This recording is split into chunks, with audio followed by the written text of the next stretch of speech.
Usahid People. Welcome to Usahid Inspired episode 3.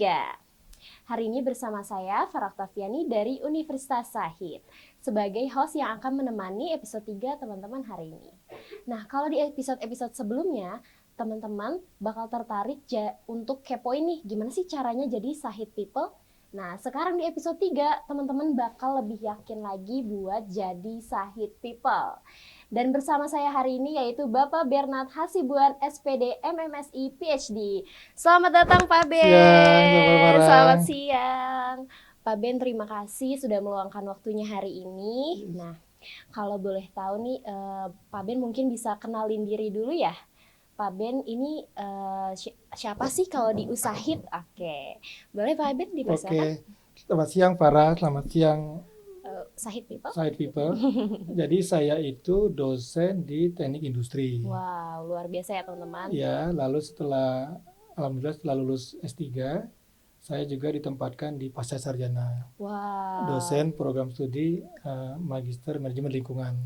Luar biasa Dan banget. semenjak tahun lalu dipercayakan Bu Rektor untuk menjadi kepala BPMPP. BPMPP itu Badan Penjaminan Mutu dan Pengembangan Pendidikan. Oke. Itu. Luar biasa banget nih teman-teman. Sahid People, hari ini kita bersama Pak Ben yaitu Kepala BPMPP.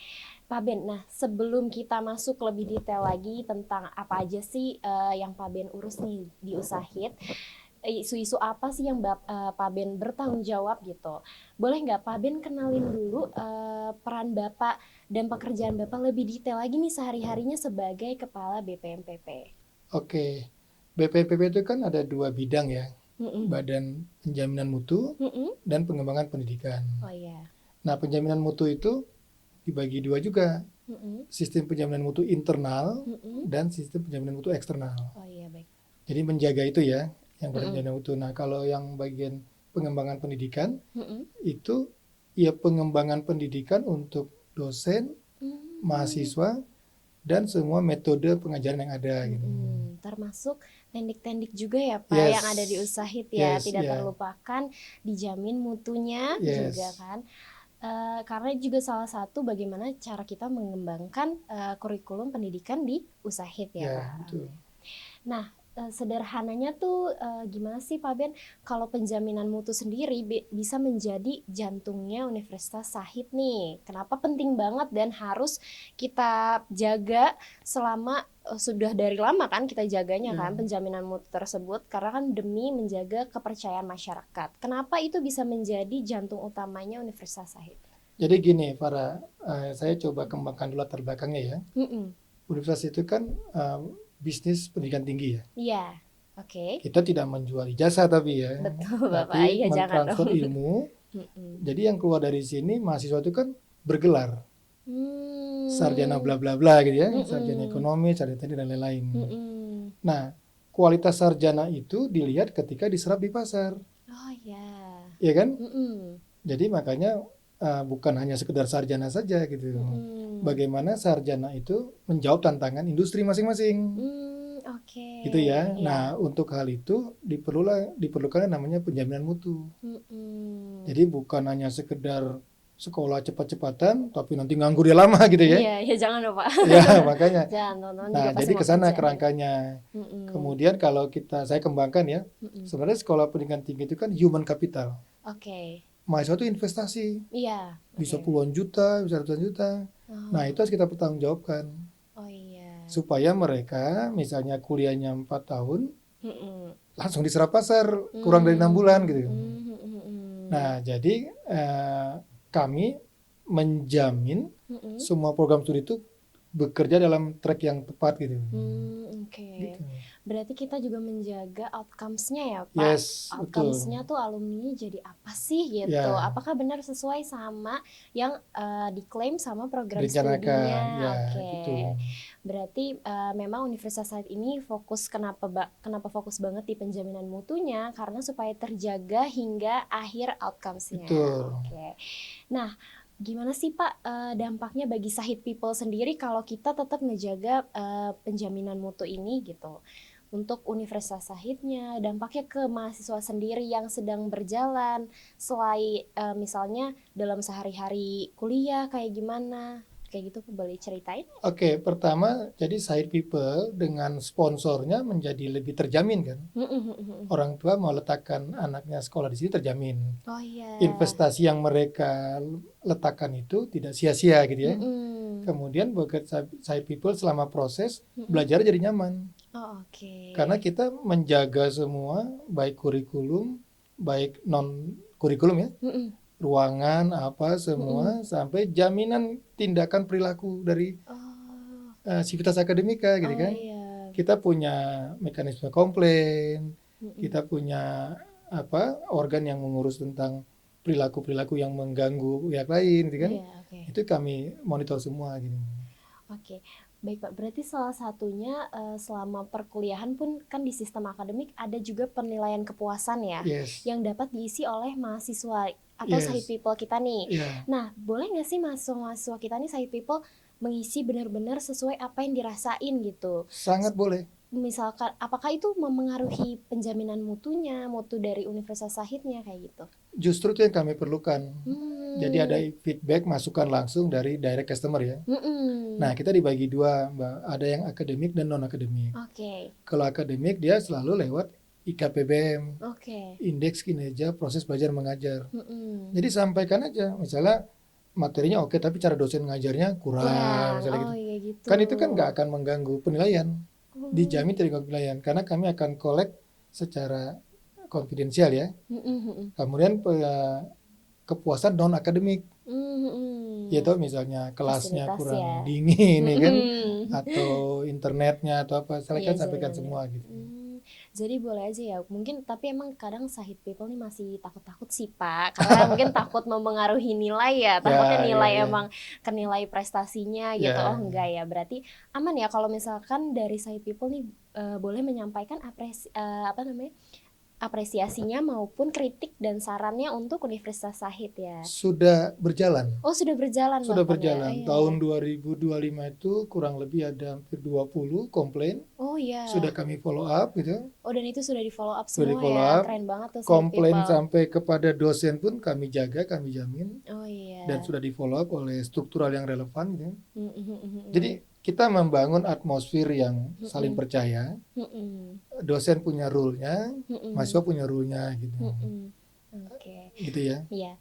Berarti Bapak nih berperan untuk menjaga mutu dari perguruan tinggi, yaitu kita Universitas Sahid, agar Sahid People merasa puas nih hingga menjadi alumni atau outcomes yang luar biasa banget.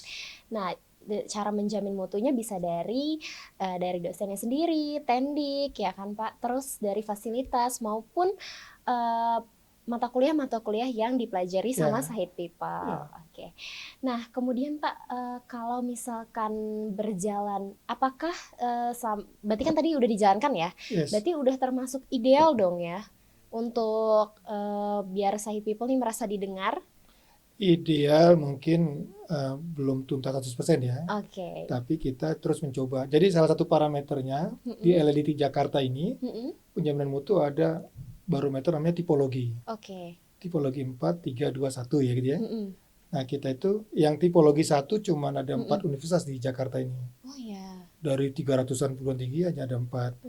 Nah alhamdulillah saya itu dari tipologi 2. Masya Allah luar biasa. Tipologi 2 juga hanya berapa puluh. Dan kita sedang terus mengembangkan SPMI kita untuk menuju tipologi 1. Wah luar biasa banget nih Pak Ben, teman-teman. Pak Ben benar-benar tetap merendah banget ya. Walaupun alhamdulillah nih Sahid People juga udah merasa didengar, dan jadi kalau teman-teman yang belum menjadi Sahid People dan pengen jadi Sahid People nih boleh banget ya, nggak usah ragu-ragu lagi untuk masuk ke Sahid, karena nanti teman-teman nggak usah ngerasa rugi ya, karena udah tadi invest, kata Bapak ya, udah invest karena kuliah di sini, jangan nggak usah ragu karena nggak bakal merasa rugi baik waktu, uang ya Pak ya. Semua sumber daya akan merasa terpenuhi karena ada Pak Ben yang menjaga mutu dari Universitas Sahid. Oke. Pak Ben, ada nggak sih satu kalimat kunci supaya kan ini kan mutu Universitas Sahid itu bisa terjaga kalau semua sivitas akademika nih ikut serta ya Pak. Jangan nggak harus dari staff aja, tendik aja, dari dosen aja, tapi dari mahasiswanya juga sendiri atau Sahid People ya. Ada nggak sih Pak kuncinya tentang yang pengen Bapak titipin untuk seluruh Civitas Akademika? Oke, itu kuncinya namanya budaya mutu ya. Mm-mm. Saya mulai dari hal yang paling filosofis. Mm-mm. Mutu itu bukan beban. Oke. Bermutu itu bukan suatu Iya. beban berat gitu ya. Iya, benar. Contoh kayak Farah dandan, makeup, Iya. itu karena bermutu kan. Iya. Kita pakaian yang Yang itu karena rapi. bermutu. Iya, betul. Jadi buatlah mutu itu sebagai habit, kebiasaan. Buatlah mutu sebagai kebutuhan. Jadi nggak usah dipaksa, nggak usah ditanya gitu ya kewajibannya. Ya kita kan bangun pagi pasti mandi kan, habis itu dandan. Itu karena standar mutu gitu. Demikian juga di kampus. Mahasiswa kalau mau bermutu, ya lebih bagus baca dulu sebelum masuk kuliah ya, Iya, Pak, supaya betul. nyambung gitu kan. Iya, betul, Jadi di betul. kelas itu nggak kayak bengong dengerin dosen kok apa gitu, tapi udah nyambung Iya, ke kuliahnya iya. gitu. Termasuk juga dari dosen-dosennya juga persiapan ya Pak, Ya. sebelum kelas sudah nyiapin materi Ya, kayak gitu ya ya. Pak. Kalau untuk teknik-teknik yang mendukung juga membantu memfasilitasi perkuliahan Yes. tersebut. Yes. Jadi semua Civitas Akademika itu merupakan kunci dari menjaga mutu dari Universitas Sahid itu Betul. sendiri. Oke, Bapak, terakhir ya, kalau boleh kan saya sebagai Gen Z juga nih, ada nggak sih Pak pesan dan kesan terakhir untuk teman-teman Sahid People Gen Z yang kuliah di Usahid? Atau nggak harus Gen Z juga sih? Karena kan, oh ya teman-teman harus tahu nih, Sahid People tuh nggak cuma Gen Z loh yang kuliah, Betul. banyak banget yang gen milenial juga, bahkan boomer juga masih ada yang kuliah di sebagai Sahid People loh. Ya. Jadi bahkan mereka tetap datang kalau misalnya ada kelas praktikum gitu, Ya. dan semangat banget buat belajar, dan kita tidak pernah membeda-bedakan ya Pak Ya. dari usia umur itu sendiri. Oke, boleh Pak pesannya untuk teman-teman Sahid People, pesan terakhir? Pesan terakhir, bangunlah mutu dari diri sendiri ya. Iya. Mutu apa itu? Membangun diri sendiri, menghargai diri sendiri kita, mensyukuri. Jadi kayak saya nggak usah lihat orang lain ya. Saya mulai dari komitmen saya, apa yang saya sudah janjikan, misalnya ke pimpinan sebagai ini ya kerjakan, do our best, gitu. Kemudian dalam suasana seperti ini ya, dengan informasi banyak ini, give more. Bapak Ara punya tanggung jawab 5, kasih lebih. Ya kan, betul kan, betul ya. Betul. Jangan terlalu limited ya, kasih lebih. Pasti nanti menjadi standar penilaian orang gitu ya. Terus juga ini saya pakai istilah-istilah praktis aja ya. Terus more than average, lebih dari rata-rata gitu. Orang begini kita kasih lebih. Saya juga pakai istilah faster is better. Sometimes. Contoh saya waktu kuliah itu ya, waktu kuliah S3, misalnya suruh kumpul dosen 10 Januari gitu ya. Saya tanggal seminggu sebelumnya udah siap 3 Januari gitu. Oh iya benar. Jadi mendahului ini gitu ya, mendahului event gitu. Terus kalau orang dulu pakai model pemadam kebakaran, manajemennya kebakar baru kaget gitu. Kalau kita sekarang jangan. Kita mencegah. Di plan, Yes. ada perencanaan gitu loh. Jadi prinsip-prinsip praktis saja gitu. Oh iya benar Pak. Tapi saya suka banget sih juga tadi pas Bapak bilang kalau bisa kita lebih dari rata-rata, bukan kita harus lebih unggul, cuman usaha yang kita lakuin kalau bisa itu memenuhi ekspektasi diri sendiri juga. Rata-ratanya itu juga ya sesuai sama diri sendiri kita. Tuh. Karena sebenarnya emang yang paling sulit buat dilampaui ya Pak, emang diri sendiri sih. Karena kan biasanya rasa malas ya dari diri sendiri, ya kan. Rasa malas kan nggak orang lain suruh, kamu malas aja hari ini kan, enggak kan Pak. Iya benar-benar. Tapi keren banget sih Bapak. Bapak terima kasih banyak ya sudah menemani saya, Farah Oktaviani, sebagai host di Usahid Inspired episode 3 hari ini. Terima kasih banyak kepada Bapak Bernard Hasibuan, SPD MMSI PhD. Terima kasih Bapak. Sama-sama. Makasih Farah.